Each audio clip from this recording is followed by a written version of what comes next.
Hey everyone, today's video is my MAC lipstick collection. I didn't actually think I had enough to make a collection video, but I actually have 15 MAC lipsticks, so I think that's kind of reasonable. And yeah, hope you enjoy. We'll start with the one I've got in my lips at the moment, which is my only glaze finish. That is Hot Tahiti. As you can see, it's one that I've got a lot of use out of, and I will be repurchasing this as soon as it's done. It's just a really perfect, easy to wear everyday shade. Gives you that polished, pulled together look, but it's not too statement. The glazes are so comfortable on the lips. They're like really hydrating. Their wear time is probably the smallest out of all the finish. I absolutely love the colour of this. It works really well with half red lip liner, and that's what I kind of call this colour. I say it's like a half red. It's a red for people who aren't comfortable with a bright red bold lip, and I love this one. I'll definitely repurchase it. The first of the satin finishes is MAC's Rebel. In the bullet it looks like a really deep purple. This is what it looks like on the lips over concealer. This is a really true representation of the colour. However, this lipstick's really interesting actually, because it seems to react differently to absolutely everybody. On my lips without concealer on them, it comes out a really bright pink. I've got a vlog post which I will link below where I've shown you this on my lips, and it comes out really bright pink. You can see that colour, and then this is what it looks like when it's got concealer over it. You can also layer this up, you can use it as a stain. It's a really versatile lipstick. The only thing with this one is it does bleed a bit. You do need to use a lip liner with it. I would probably recommend the Doo-Wop reverse lip liner because that is just colourless and it stops it bleeding, and it means you don't need to actually find an individual lip liner for every lipstick that you own. But this one does bleed, so a lip liner really is quite essential with it. My second satin finish is this one, which is MAC Red. It's a really classic red lip. I absolutely love it. I don't feel like this one really gets enough publicity, and it's a really good red because it's the one that MAC have decided is like the MAC Reds. It suits so many different skin tones. Got a little bit of a blue undertone to make your teeth whiter. It's just really classic, really like 50s red. I just absolutely love it. The satin finishes are just so comfortable to wear in general, so if you're looking for that really classic red lip but you don't like the feeling of the matte one, this is maybe one to go for. I absolutely love it. My last satin finish is this one, which is MAC's Cyber, and I absolutely love this lipstick. My boyfriend absolutely hates it, so it's definitely a man repeller one, but I think it's amazing. I just keep looking at myself in the viewfinder like, oh, I love this lipstick so much. The real statement lipstick, you'd have to be so comfortable with the idea of going out wearing this, you know. It's definitely one that people are kind of like, people either love it or hate it, I think, and I'm definitely in the love it camp. Again, because it's a satin, it's really comfortable on the lips, although it's quite a dramatic colour. It's an easy to wear one in terms of the feeling of it. I won't go on too much because I recently did a blog post where I talked about this, which I will link below, but I just think it's absolutely beautiful. On to the luster finishes now, and my first one is this, which is Viva Glam 5. Now this is quite a good your lips but better colour. It's quite a good one if you just want a nude lip, you've got like quite a smoky eye or quite heavy eye makeup or whatever. It's not a statementy lip colour. The only problem I find with this one is it's got quite a lot of gold shimmery particles through it. Not really glitter, I wouldn't go as far as glitter, but it's got quite a heavy sheen off of it. It's not quite a frost finish, but it's verging into frost finish territory that is a luster. If you have lips that are in bad condition or really dry lips, the shimmer in this would really highlight it. It really does kind of sink into any crease in your lips or cling to any dry patches, so it's maybe one I would avoid if you've got dry lips. This and Fast Play are the only two in my collection that were actually sold to me by like sales assistants at MAC. I bought this one when I went to get my makeup done before an event. It did quite a heavy 60s black eye on me, so it was really good for that because it balanced it out and whatever, but I probably wouldn't have picked this one up on my own. But now that I have it, I do get quite a decent amount of use out of it, but definitely one to stay away from if you've got kind of dry lips. My other luster finish is again another Viva Glam one. It's this, which is a limited edition one. This was the Cindy Lauper. This was one of the first products that I ever bought as a result of reading blogs. Jenny from Sailboat, she blogged about this like literally probably about 2 or 3 years ago, and I went and bought it because of her. It's just a really easy to wear pinky colour, although it's a luster finish, so it's the same as the Viva Glam 5. It's not got the shimmery particles in it. That seems to be only that particular one, you know, that's not something that kind of everything the luster finishes have. This has got a really nice glossy finish too. It's not a flat matte finish, but it's not got the shimmer particles. It's really comfortable on the lips, and yeah, I get a lot of use out of this one because it's just kind of perfect everyday kind of pink. You can just put on and go, you don't need to think about it. It goes really well with just really natural makeup, or again it goes really well with kind of heavy smoky eye makeup. Just definitely a really versatile one, and I should probably stop talking about it because, as said, it was limited edition, so I don't know if you'd be able to get it now, but you could probably hunt it down on eBay if you really wanted it. I only have one creme sheen finish, and it's this one, which is Lickable. Now, it's not one that I get a lot of use out of because I feel like it's just a little bit too much of a Barbie pink for me. It's also a kind of yellow undertoned one, which doesn't make your teeth look very white, and I don't have hugely white teeth. I'm actually about to start on a teeth whitening course with the stuff that I bought from Florida back in December, so I'll maybe make a video or I'll do a blog post or whatever, so keep an eye out and I'll let you know how I get on with them. I've used the brand before, but not those particular ones, but I know the ones I have used before work, so fingers crossed it should all be fine, but I will let you all know how it goes.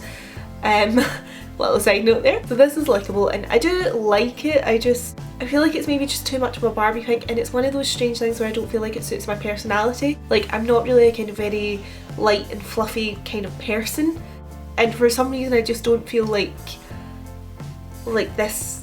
If I was a lipstick, this would not be me. If I was a lipstick, I'd be a really deep red or something, I think. That's a really strange thing to say, isn't it? But yeah, so for some reason I don't ever feel comfortable wearing this. Like, I would rather wear like Cyber or something than wear this. It's one that I just don't know. I don't know why, because I don't even dislike it. I don't know, I feel like I'm not me when I'm wearing this lipstick. It's really strange. It's the weirdest thing. But yeah, so this is what Lickable looks like. Creme sheen finish. Again, very comfortable in the lip. It doesn't seem to move about too much, it doesn't seem to bleed, but it's just the colour of this one. But I would definitely buy more creme sheen finishes. It's not anything to do with the finish, it's just the colour that I don't get. I don't know, I just don't get a lot of use out of this particular colour. I was having one of those moments where, you know, when you decide to like push yourself out of your comfort zone, so I was like, no, I've got so many red lipsticks, I'm not buying another one, I'm going to buy pink because I don't have a lot of pink. So I bought this to push me out of my comfort zone, which I think is always important to do, and I do try to wear it, but it just doesn't feel like me, so I don't get a lot of use out of it. But recently I have actually been embracing pink a lot more. It was a colour I never used to wear, so I'm hoping I'll actually start to get a lot more use out of this now that I've sort of learned how to work with pink and work with my complexion with pink. So stay tuned. It might end up in a favourites video in a few months time, you never know. I've only got one frost finish, and it's this one, which is New York Apple. Now, this is a kind of classic Roisin thing to do, where I picked this one based on the name. I've not got a lot of use out of this one. As you can see, it looks practically brand new. Like I was saying about the Viva Glam 5, it's just because it's got that kind of sheen off it. It's quite a heavy, almost old-fashioned finish, the kind of frost finish, and the one with the really large amounts of sheen. It reminds me of like being really young and getting like Estee Lauder lipsticks and stuff that my gran didn't want anymore, and they were always quite, you always all had that kind of metallic-y look to them. I think it was like just really in fashion a couple of years ago. Don't get a lot of use out of this one just because of the finish, but actually now that I'm looking at it, like, I think I'll start to wear this one more. I actually quite like it, and I don't think it's as frosty as I for somehow had got in my head that I remembered it being. I'm going to definitely, having put it on for the purposes of this, I don't think I've worn it in about a year or something since I bought it. I bought it, I think, on the way to New York actually, just to be really cliched, but not just the last time I went to New York last May, like literally the time before that, which was not the December before that, but the December before that, so like December 2011 I think was when I bought this, so I should probably throw it out, so it's probably out of date. But yeah, so that's how long I've had it, and you can see how untouched it is. But putting it on today, I think I've kind of maybe remembered it like as being a lot more shiny than it actually is, so I'm going to start trying to get a little bit more use out of it, but I probably still wouldn't repurchase it once it was done. On to the amplified finishes, which as a general rule are again very comfortable on the lips. They can be quite thick, and I find they're probably, out of all the finishes, they're the ones that move around the most. They're the ones you have to be the most careful with because, you know, like even if your hair like blows into your mouth and then you wipe it across your face, it'll tend to take like a line of lipstick with it, so you do have to be careful with the amplified finishes, but they're very comfortable to actually wear. The first one is this, which is MAC's Fast Play. As you can see, it's a kind of, I would say almost a mauve toned brown, and it doesn't really look like that in the bullet, but this is kind of what it comes up like on the lips. I think this is a very kind of grown up shade. It's not actually one I get a lot of use out of because I always feel like it's a bit too, just a little bit too done for me. I like a kind of polished style with a bit of an edge to it, and I prefer a kind of bright, if I'm going to do like a bright lip, I prefer like a bright red or whatever, whereas I feel like this it's not like a nude lip or anything, it is like a lip colour, but it's not really a very fun one, if that makes any sense. But I do actually like it. I mean, I do get use out of it. It's one that I kind of wear, like for example if I was going to an interview or something, I would wear this. And I do wear it when I just want to look like kind of pulled together, but it's definitely not one of my most used ones, and I think it's one that if I used it up I probably wouldn't repurchase. Now my next amplified finish is this one, which is Girl About Town, which is one that I get quite a lot of use out of. Now that might seem slightly ironic because there's not really that much difference between this one and Lickable, but this one's much more blue undertone, so I feel like it just sits better with my complexion, and it is slightly deeper. Again, this actually was one that I bought this at the same time as I bought Lickable, ironically, as I was going through that whole I'm going to go out of my comfort zone and buy pink lipsticks phase. But this one I got used to this one so much more quickly, whereas Lickable I'm kind of still getting used to, but I'm getting there with it. But this one I really like. Get a lot of use out of this one. The amplified finishes, as I said, really comfortable in the lips. You do have to be careful because they will move, but I really like this finish. And yeah, as long as you don't drag your finger across your lips and then try and put your hair out, or you'll have a big lipstick mark here. Just be careful with them when you have them on, and they are the most beautiful, and I think they're one of the most pigmented finishes, and they're one of the thicker finishes as well, which is why I think they move so much. I absolutely love this one. I think this is a really valuable addition to anyone's collection, and apparently Cheryl Cole wears this one, so take that how you will, and if you take it in a bad way, don't hold it against it because it's a beautiful lipstick. My last amplified finish is this one, which is Dubonnet, and it's a deep reddy brown. It's just beautiful. This is definitely, if I was having to choose my top like 5 MAC lipsticks, this would definitely make it in. This is the exact kind of colour that I am really comfortable wearing. I wear it all the time, and I just love this one. I cannot. If you like a deep or a dramatic or a red lipstick, look at Dubonnet. It's just absolutely, it's just stunning. I just love it so much. I think especially because I've got brown eyes, it's kind of, the brownie tones bring out my eyes a little bit. Or this hand, don't know what that one. I really love this one. I actually bought this one because Scottish Ballet used it. This was the lip colour in their production of Alice in Wonderland. This was the dancer who played Alice. This was what she had in her lips, and yeah, so that was why I bought it, which is probably a terrible reason for buying anything, but luckily it's turned out to be one of my most used lipsticks. If I ever lost this, or if I ever use it up or whatever, we'll definitely repurchase it. This is my only Sheen Supreme lipstick, and it is the most horrific lipstick that I've ever picked. I picked this myself, God knows. God actually knows. Now, swatch in the hand, this looks fine, and then no, I look like a clown. And you might be wondering why I built the colour up so much. Why, when you don't like the colour, can't you just pat it on and make it a really nice like little peach stain? No, you can't, because when you swipe this in the lips, it distributes the pigment so unevenly. You'll have like lipstick here, then a tiny like little liquidy bit here, and then like a big blob of lipstick up here. So you have no choice but to build this colour up, or you get the most uneven finish. It's ridiculous. I don't know if I maybe got a faulty one actually, because it's so terrible. There's just, it's awful. I'm wondering if maybe if I bought a lip liner, and like a peachy lip liner, and put it all over my lips so that I had something to cling to, if the pigment would maybe distribute more evenly and maybe it would look nicer. So I'm going to kind of look into that. But do not buy this lipstick. Do not buy any of these Sheen Supreme lipsticks, especially not this colour, which has got a dash. It's just awful. Don't buy it. Save yourself the misery. So on to the matte finishes, and from one I hate to one I absolutely love, it's this one, which is Russian Red, one of MAC's most iconic shades. I think we can all agree. It's just a really perfect classic red because it's matte, it just doesn't move. It's not too matte though. I don't find this at all drying on the lips or uncomfortable or heavy to wear. But then I am very used to lipstick, so you would have to go and swatch it yourself, but in comparison to the likes of Ruby Woo, it's really not that matte at all.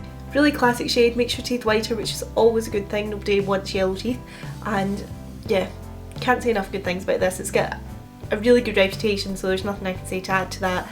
It's just definitely, if you're looking for a really classic red, then Russian Red's definitely one to have a look at. But as I said, if you're looking for one that's maybe more comfortable in the lips, if you're not used to matte lipsticks, then MAC Red is a really good alternative, and that's the Satin Finish. Another one that I absolutely love is this one, which is Chili. I just love all my matte finishes actually, so I should just stop saying that. But this is Chili, which is the kind of deep reddy brown. I absolutely love this. I like putting this on with brick lip liner to emphasise the darkness of it, or putting it on with red lip liner, and by red I mean like the MAC red lip liner, which is REDD red, not just random red lip liner. But that really brings out the reddy tones in it rather than the browny tones. It's just a beautiful lipstick. It's slightly more matte than Russian Red, so it definitely does not move. Again, it's one that I haven't heard spoken about very widely, and I absolutely love it. This is probably like my fail-safe. If I just want a red lipstick, like quite a deep red that I know is not going to move, I'll reach for this one. If I had to choose my top like 5, this would definitely be one of them as well. I absolutely love this one so much. I'm on to my last one, which is this, which is Social. Again, it's a matte finish, obviously. It's kind of orangey red, this one. I absolutely love it. I just think it's such a pretty shade. It's not really very blue undertone, so it doesn't make your teeth look very white, but I'm prepared to forego that because I really like this lipstick. It lends itself really well to either kind of deep winter or summer because of the orangey hints. Again, I think it goes with my colouring and whatever, and yeah, I really like this one. This is definitely, I've not got Morange, which is the kind of brighter orangey one, so, but this is one of those ones that's a little bit too orange to be red, but it's a little bit too red to be orange. Almost like kind of tomato colour, so if Morange was slightly too orangey for you, do you know, thinking about that, I say Morange because that feels like how you would say that, but then you say orange, so maybe it's Morange. Maybe it's Morange. I don't know, my whole life's just been turned upside down. But anyway, if that one was slightly too kind of in your face orange for you, this one's got the orangey hint but it's more toned down, and I really love this one, so definitely would recommend this one as well. So that is it for my MAC lipstick collection. I hope you have enjoyed this video. I'm sorry the framing's probably changed quite a few times throughout it because obviously between lipsticks I've had to get up and like remove the previous lipstick and reapply and then sit back down, and yeah, so I've probably changed the framing, so I'm really sorry if that's been distracting, but I hope you've enjoyed it, and I'll switch you all soon. Bye!